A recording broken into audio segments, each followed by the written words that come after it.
Selamlar arkadaşlar, hepiniz hoş geldiniz. Bugünkü videomda sizlere internette çok görüyorum, artık insanlar kullandığı her şeyi açık açık anlatmaya başlıyor.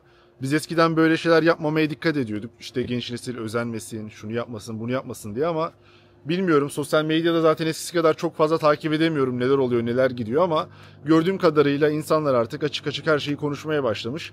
O yüzden biliyorum, yıllardır beni takip ediyorsunuz. Yani aranızda 10 yıldır takip edenler kesinlikle vardır. Dedim bu şekilde sohbet tarzında sizlerle GTA Vice City, yine üzerimizden uçaklar uçuyor arkadaşlar. Benim evin yanında bir tane havaalanı var, biliyorsunuz. O havaalanında sürekli küçük küçük uçaklar böyle uçuyor, gidiyor, geliyor. O yüzden genelde bu şekilde ses oluyor ben ne zaman video çekmeye başlarsam. Her neyse arkadaşlar, şimdi dediğim gibi bazı şeyleri açık açık artık konuşmanın vakti geldi diye düşünüyorum. Şimdi böyle deyince korkmayın, yani abi sen de mi kullanıyorsun? Hiç beklemezdim falan. Şimdi ben daha önce Storade kullandım mı? Çoğu arkadaş Instagram üzerinden birçok mesaj atmış. Özellikle son attığım Reels videolarından sonra, kendime daha çok bakmaya başladıktan sonra çok daha fazla geldi arkadaşlar bu sorular. İşte diyete baktığınız zaman, aslında diyet vesaire çok önemli diyoruz ya. İşte onları tam yaptığınız zaman aslında zaten vücudunuz şekil alıyor. Şekil aldıktan sonra insanlar sorgulamaya başlıyor. Abi nasıl oldu, bir şey mi kullanıyorsun, ne yapıyorsun, ne diyorsun tarzında. O yüzden gelen mesajları da hoş karşılıyorum ben. İnsanlar merak ediyor abi. Şimdi ben daha öncesinde Storade kullandım arkadaşlar. Yani bunun bayağı bir eskiye dayanıyor açıkçası. Çünkü ben ilk spora başladığım zaman 3-4 sene full natural yaptım. Hiçbir şekilde zaten o tarz şeylere karşıydım vesaire. Ama daha sonrasında işte antrenman yaptıkça biliyorsunuz, hani ayna efekti. Herkes daha büyük olmak istiyor. Abi daha fazla kaslı olayım, daha büyük olayım, ne bileyim daha iyi görüneyim. Herkesin farklı farklı hayalleri var. Koydukları bir hedef var, bir vücut var. Herkes onu olmak istiyor. Onu olması için yani koyduğunuz hedefler de yani natural olarak ulaşılmayacak hedeflerse onlar için kullanmanız gerekiyor arkadaşlar. Ya da böyle çok kısa zamanda çok iyi sonuç elde edebilmek için dopinge başvurabiliyor insanlar. Ama şöyle, ben buna başvurduğum zaman biraz da meraktan başvurdum arkadaşlar. Dedim zaten 3-4 sene yapmışım. Gerçekten de haftada 5 gün 6 gün gidiyorduk. Hiçbir şekilde neredeyse cheat day yapmıyordum. Benim eski videoları biliyorsunuz. Yani o zamanlarda hiç kullanmıyordum bile. Ama sonrasında bir merak ettim. Bir gireyim dedim abi. İlk girdiğim zaman gerçekten bayağı bir kilo aldım, ama aynı zamanda çok kilo aldığım için hızlı bir zamanda böyle ayaklarımdaki kaslar sanki bana yetmiyordu, koşamıyordum, yani kendimi çok böyle garip hissediyordum arkadaşlar ilk kürümde. Ama gerçekten çok büyümüştüm, yani inanamamıştım, dedim Allah Allah ne oluyor, herhalde sokakta duran bir araba var mesela, ben bu arabayı kaldırabilirim diye düşünüyordum. Ama sonrasında yani insanı çok yaşlandırıyor, çok fazla böyle kıllandırıyor, bir de modunuzda çok oynuyor vesaire. Bir de dedim ben yarışmacı olacak mıyım? Olmayacağım. Tam hani sosyal medyada beraber içerik üretiyoruz. Sosyal medya için yardımcı oluyor mu? Tabii ki oluyor, güzel bir vücut. Ama yani güzel vücut için de yani sürekli kendinize iğne yapmaya değer mi, değmez mi derken o ara tekrar bir bırakmıştım. Daha sonrasında işte Amerika'ya geldik. Burada zaten hiç neredeyse 2-3 yıl hiç kullanmadım. Daha sonrasında bir kere de burada yaptım arkadaşlar. Size daha detayları anlatacağım ama şimdi çıkmam lazım. Bir arkadaşımla buluşacağım. Hatta kendisiyle konuşmak isterse kendisini de konuştururuz. Beraber böyle bir grill yapacağız. Daha sonrasında yemekler yiyeceğiz. Sonrasında ben antrenmana gideceğim arkadaşlar. Bir antrenmanımı yapacağım. Daha sonrasında bakalım günümüz nasıl geçecek. Sizlere hem günümü göstereceğim hem de bu muhabbeti konuşacağız. Biliyorum çok merak ediyorsunuz. Ama çok merak ettiğiniz kadar da bir şey yok. Yani gerçekten de böyle atomu parçalamıyorsunuz. Bazı şeyler A, B, C, onları yaptığınız zaman bir şekilde vücut yapıyorsunuz. Ama onları, temelleri yapmadığınız zaman hep bu ekstraları düşünüyorsunuz ya. O temelleri yapmadığınız için aslında asıl vücudu olmuyor. Size biraz sonra onlardan da bahsedeceğim. Her neyse hadi bakalım, ben yavaştan kaçıyorum. Tesla'yı şarj ettik. Yine bir saatlik yolum var. Biliyorsunuz ev uzak olunca her yere bir saat gidiyoruz. Dışarı çıkmadan önce ne yapıyoruz? Bilmiyorum siz nerede yaşıyorsanız, ama Florida'da yaşıyorsanız, yani sıcak yerlerde yaşıyorsanız güneş kremi sürmeniz lazım. Güneş kremi sürmezseniz yani yaşlanmanız daha hızlı oluyor. Cildinizi koruyamıyorsunuz vesaire. O yüzden çıkmadan abi ne yapıyoruz? Güneş kremimizi sürüyoruz. Çok güzel bir önlem bu. Bunu unutmayın. Sonrasında çıkmam lazım arkadaşlar. Böyle aşağıdan yukarıya doğru sürüyoruz. Biliyorsunuz zaten, benim bakım videolarını takip ediyorsanız aşağıdan yukarıya diye sizlere zaten sürekli söylüyorum. Cildimize uyguluyoruz. Tamamdır abi, hazırız. Şimdi gidelim. Yemek yiyelim. Sabahtan beri yemek yemedim. Çok açım arkadaşlar. Çıkmadan öncelikle size teşekkür etmek istiyorum. Giga Joe şu an Amazon'da, Amazon Choice oldu. Biliyorum çoğu arkadaşımız benim videolarından görüp, alıp, deneyip güzel yorumlarını bıraktı. Sizlere teşekkür etmek istiyorum arkadaşlar. Yaklaşık bir 6 ay oldu benim bu işe başlayalı. Amazon'dan satış yapmaya başlayalı. Ürünlerimin çoğunu şu an sattım. Hatta yeni order'ım geliyor. O yüzden yeni aromalar vesaire de olacak. Karpuz aroması ekleniyor şu an. Hem nane hem karpuz. Eğer ilgilenenler varsa link aşağıda. Hadi bakalım yavaş yavaş yola çıkalım biz. Evet, şimdi evden çıktım. Yine Story konusunda nerede kalmıştık? İkinci cycle'da kalmıştık. Atlayalım arabaya abi. Çok fazla zaman kaybetmeyelim. Arabada devam ederiz. Şimdi bu olayları ben size anlatıyorum. Ama arkadaşlar dediğim gibi sorumluluk kesinlikle size ait. Kimseye bu steroid kullanımını ben önermiyorum. Kullanan insanlar şöyle olabilir. Şu kapıyı bir kapatalım. Yani kullanan insanlar şu şekilde kullanabilir. Adam yarışmacıdır abi. Yani kullanmak zorundadır. Ona eyvallah. O kullansın zaten. Yani her kullanan da zaten çok iyi vücut sahibi bu arada olmuyor.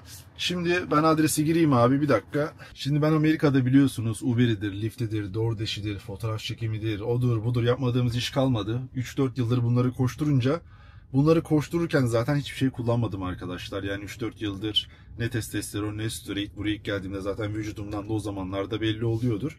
Fakat sonrasında işleri yavaş yavaş toparlamaya başlayınca, artık adımlarımızı atmaya başlayınca burada dedik abi eskiden böyle bir şey yapmıştık. Güzeldi. Hani egonuzu sonuçta boostluyor bu. Kendinizi iyi hissediyorsunuz.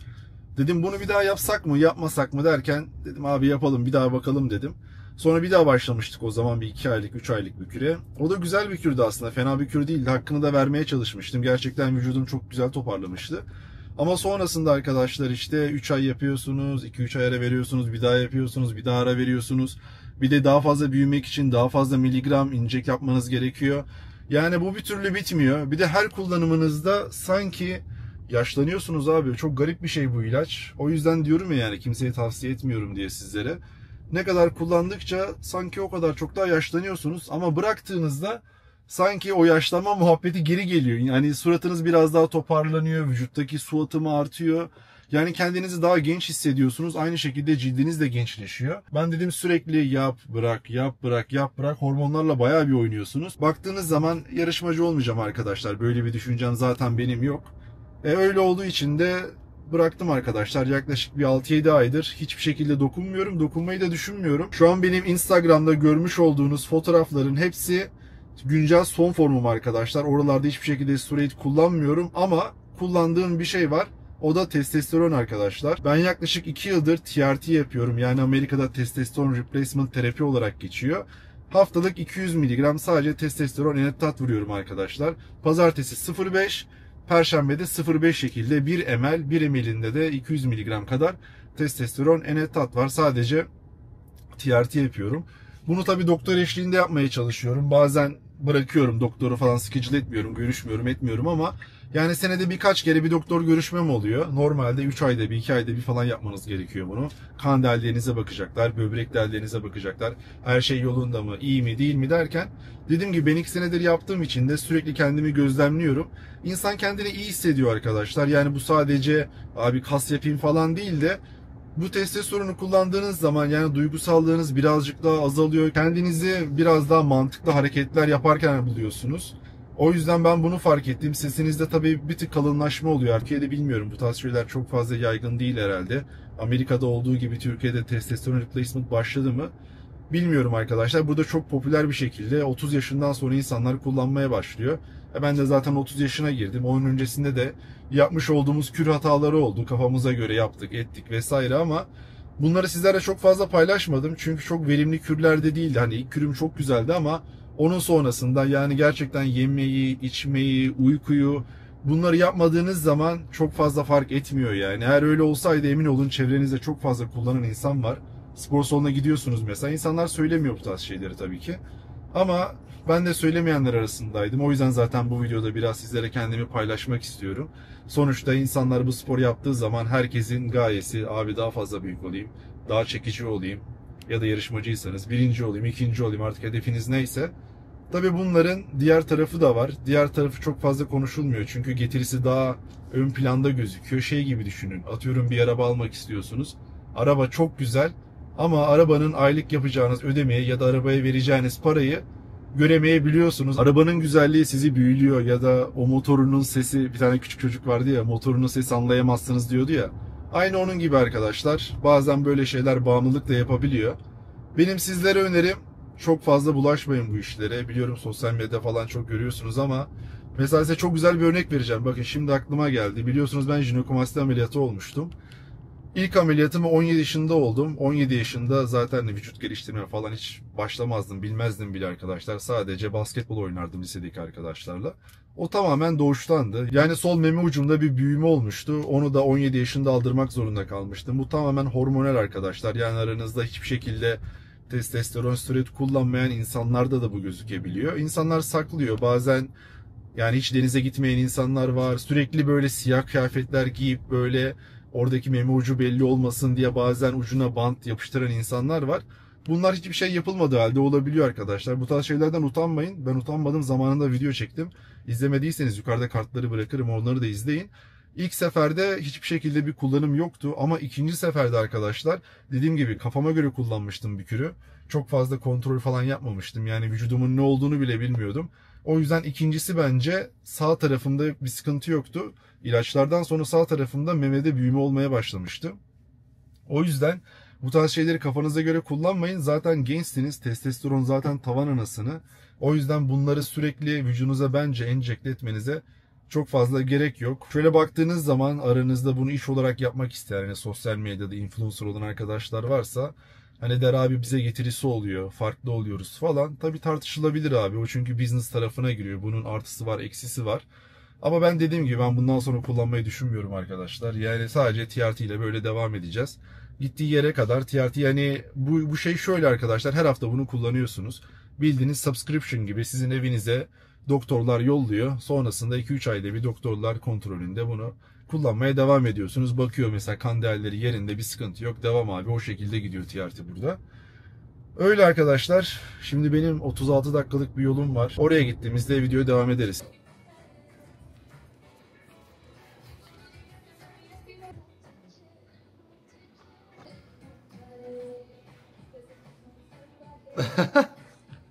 He's so shy. Look at him.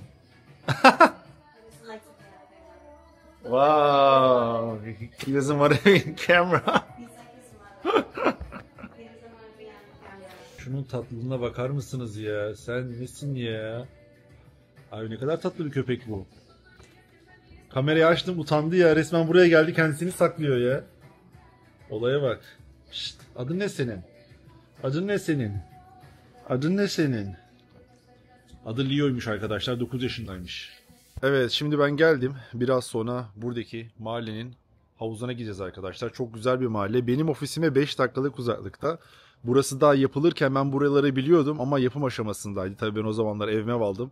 Biraz daha aşağı taşındığım için buraları görme şansım olmamıştı.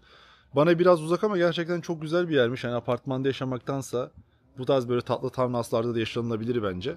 Neyse şimdi Christy de burada zaten. Kendi görüşlerini söyleyecek sizlere. Kendisi de WBFF Pro. Bayağı tecrübeli yani bu tarz konularda.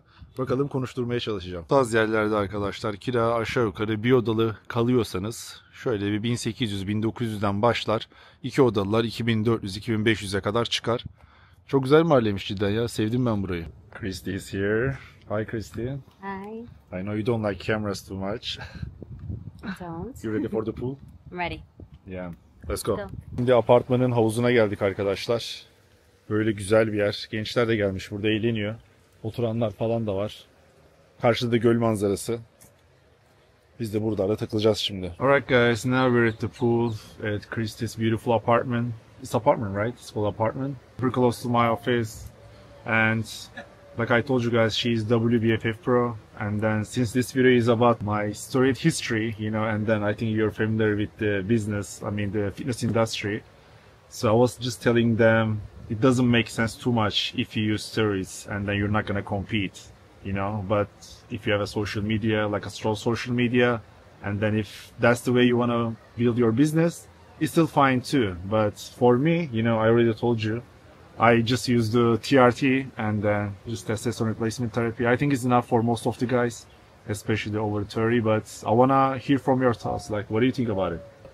I mean, I think definitely, you know, health is your number one priority. You know, I think a lot of people get caught up in the whole looks and physical aspect of it, but you can get the same, you know, you can get the same looks and you can get the same effect just by working hard and keeping a really good diet. So there's nothing really steroids can do for you that you can't do with a lot of discipline and good diet and a good regimen. So definitely the best way to go is, I think, what you're doing and what, you know, keeping everything clean. And you know, when you're competing, that you see that a lot, you know, and even in the industry with girls, you know, they do that too. So, but I think now after COVID, we've just been seeing so many things coming up with health problems, and